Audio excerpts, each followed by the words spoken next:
Et salut tout le monde, bienvenue sur ma chaîne Lorenzo High Tech. Aujourd'hui on va parler du Motorola Razr qui est le tout premier smartphone pliable qui est sorti même bien avant le Samsung Galaxy Z Flip. C'est juste qu'il n'était pas encore sorti en France, il va sortir le 17 février. Mais avant de parler de ça, si t'es toujours pas abonné à ma chaîne YouTube et que t'aimes la technologie, bah abonne-toi. Et aussi à mon Instagram, je poste pas mal de stories sur les nouveautés quand il y a des nouveautés dans la semaine et de photos. Du coup, pourquoi je vous en parle que maintenant s'il est sorti il y a quelques temps? Bah tout simplement, il n'était pas encore disponible pour la France et là il va arriver pour le 17 février, donc d'ici quelques jours pour contrer le Samsung. Alors quand je dis pour contrer, c'est un gros mot, je vais vous expliquer pourquoi. Mais d'abord je vais vous donner les caractéristiques. Comme vous pouvez le voir dans ce design, ça fait penser énormément aux anciens téléphones à clapet. Alors Motorola Razr prend le même système que Samsung, sauf malheureusement, comme vous pouvez le voir en bas, c'est pas vraiment très joli, en tout cas c'est mon point de vue. On a une grosse bordure qui referme le smartphone juste en bas. Alors là c'est vraiment le problème pour ma part dans ce smartphone, c'est vraiment le côté design.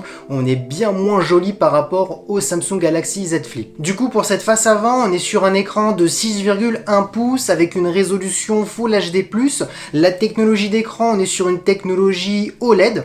Comme vous pouvez le voir juste en haut, on a une petite encoche qui permet d'avoir la caméra frontale où on est sur du 5 millions de pixels. Et pour ce qui est du dos de ce smartphone, je sais pas si vous êtes d'accord avec moi, écrivez-le moi en commentaire. Je suis pas vraiment fan du design comme la face avant. Et ce qui est vraiment étrange, c'est qu'on retrouve qu'un seul capteur. C'est vrai qu'on a l'habitude de retrouver toujours plusieurs capteurs, là il n'y en a qu'un seul. On est sur un capteur de 16 millions de pixels pouvant filmer jusqu'à de la 4K 30 fps. Par contre, ce qui n'est pas commun dans tous les téléphones, c'est qu'on retrouve un petit écran au dos du smartphone qui permettra de regarder les notifications si vous ne souhaitez pas à chaque fois ouvrir votre téléphone pour lire quelques notifications, ou sinon quand vous prenez une photo d'une personne, la personne qui se fait prendre en photo pourra se voir au dos du smartphone. Côté performance, on aura 6 Go de RAM, on aura le Snapdragon 710, on aura un stockage de 128 Go. Concernant la batterie, on aura une batterie de 2510 mAh. Et en termes de connectique, on aura du Bluetooth 5.0, du Wi-Fi 6 et une prise type C. Du coup, si vous m'avez bien écouté au tout début de cette vidéo, j'avais mis un sous-entendu,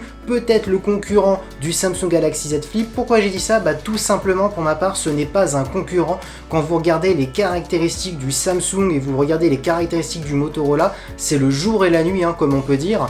Pourquoi? Tout simplement, on commence par le design. Je trouve vraiment le design horrible. Alors c'est vrai que c'est personnel, mais je pense que je serais pas le seul. Quand vous voyez la grosse bordure en bas, on n'est vraiment pas sur un écran complètement borderless. Même le Samsung Galaxy Z Flip n'est pas borderless, mais il est quand même beaucoup plus bord à bord par rapport au Motorola et beaucoup plus joli. Maintenant parlons de performance, c'est flagrant. On a le Snapdragon 855 Plus sur le Samsung, on est sur le Snapdragon 710 sur le Motorola qui est 2 à 3 fois moins puissant que le 855. En termes de résolution, on est bien supérieur sur le Samsung par rapport au Motorola. Même en termes de RAM, on est sur du 8 Go de RAM contre 6 sur le Motorola.